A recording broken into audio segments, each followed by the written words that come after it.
Me. The last human face I should see. Was it you that arrested me this morning? Yeah, that was me. You hurt me.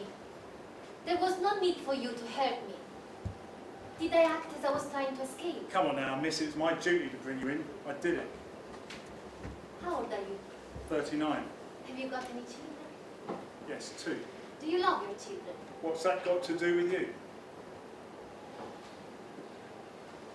How long have you been in the Guard?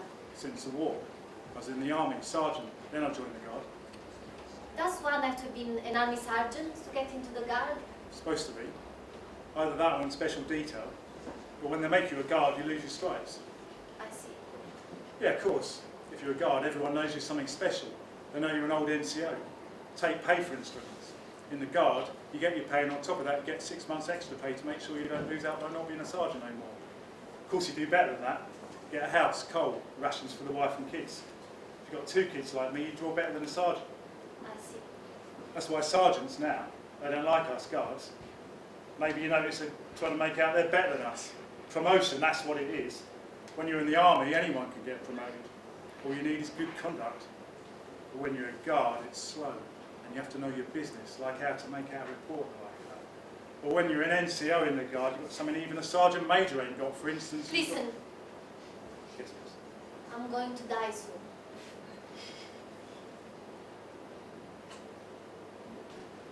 For instance, people have a lot of respect for the Guard now.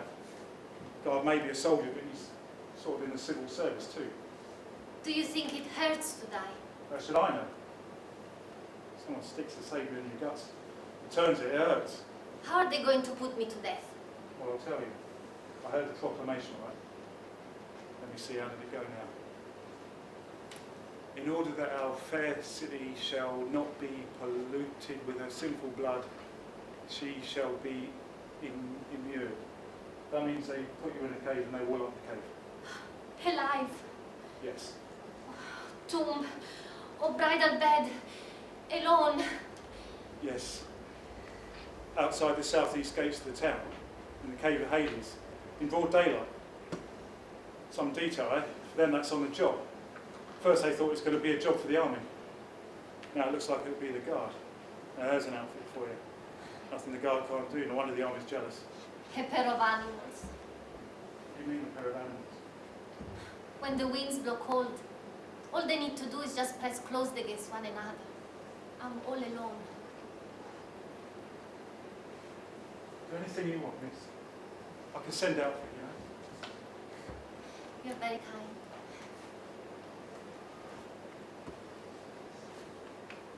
Yes, there is something I want. I want you to give someone a letter from me when I'm dead. That's that again, a letter? Yes, I want you to write a letter, and I want you to give it to someone for me. Hang on a minute. Wait a minute. Take it easy. It's more than my job's worth to go handing out letters from prisons. I will give you this ring if you will do it. Is it gold? Yes, it's gold. No can do.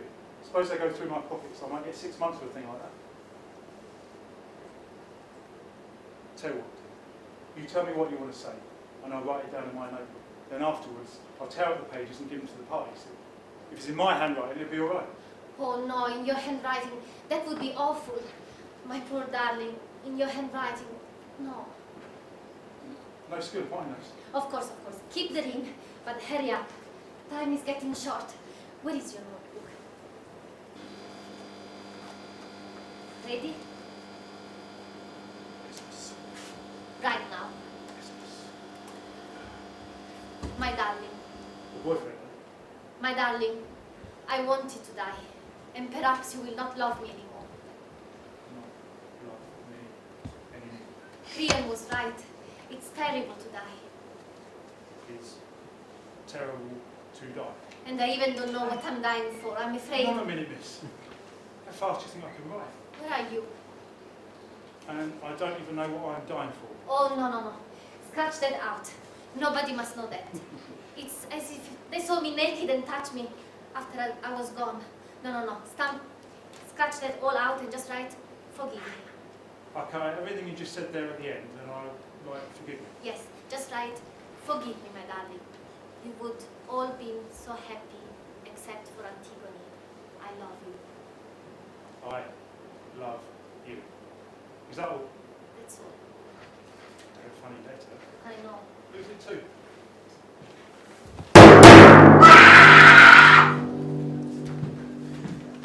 And now, it is Creon's turn. The Queen! The Queen! Where is the Queen? What do you want with the Queen? What have you to tell the Queen? News!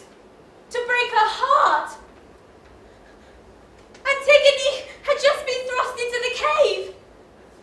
They hadn't finished heaving the last blocks of stone into place when Creon and the rest heard a sudden moaning coming forth from the tomb. A hush fell over us all, for it was not the voice of Antigone. It was Haman's voice coming forth from the tomb. Everybody looked at Creon, and he howled like a man demented. Take away the stones! Take away the stones! The slaves leapt down the wall of stones, and Creon worked with them, sweating and tearing at the blocks with his bleeding hands. Finally, a narrow opening was forced, and into it slipped the smallest guard. Antigone had hanged herself by the cord of her robe, by the red and gold and twisted cord of her robe. The cord was round her neck, like a child's collar. And Haman was on his knees, holding in his arms and moaning, his face buried in her robe. More stones were removed, and Creon went into the tomb. He tried to raise Haman to his feet. I can hear him begging Haman to rise to his feet. Haman, he was deaf to his father's voice. So suddenly, he got up of his own accord, his eyes dark and burning. Anguish was in his face. It was the face of a little boy. He stared at his father. Suddenly, he struck him hard. Creon leapt out of range. He kept staring at his father, his eyes full of contempt. A glance that was like a knife and that Creon couldn't escape. The king stood in the far corner of the tomb, trembling. Haman kept on staring. And suddenly, without a word, he stabbed himself and lay down beside Antigone, embracing her in this great pool of blood.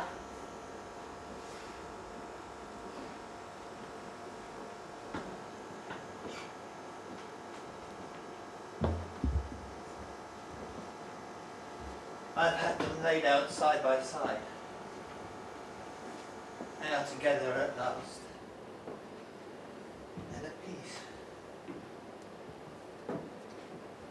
Their work is done.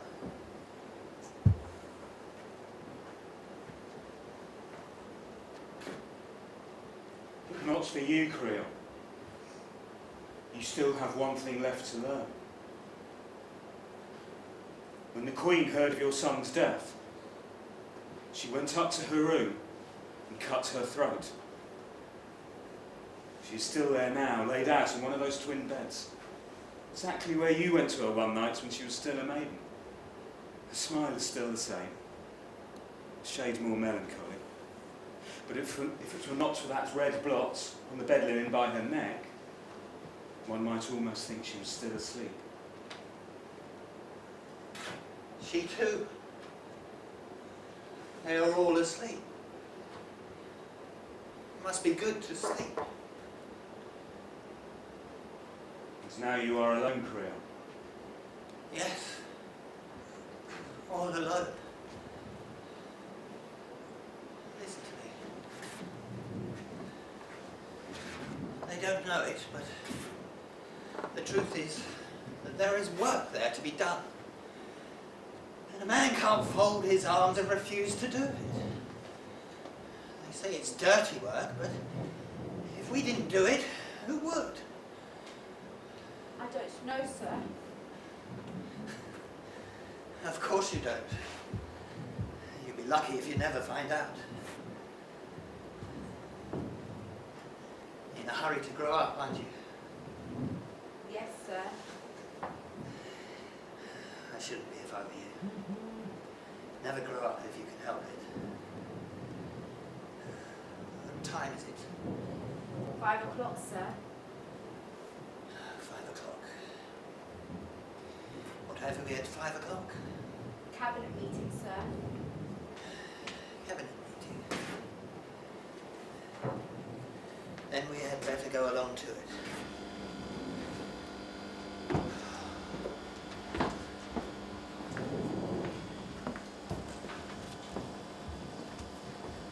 And there you are. It is quite true that if it had not been for Antigone, they would all have been at peace. But that is over now, and they are all at peace. All those who were meant to die have died. All those who believed one thing, all those who believed the other, even those who believed nothing at all but were caught up in the web without knowing why. All dead. Stiff.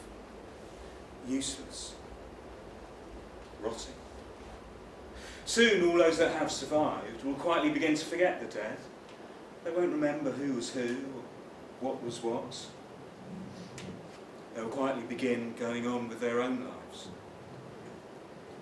A dark, melancholy wave of peace has settled down upon Thebes, upon the empty palace, upon Creon himself. Only the guards are left. None of this matters to them. Just carry on playing cards.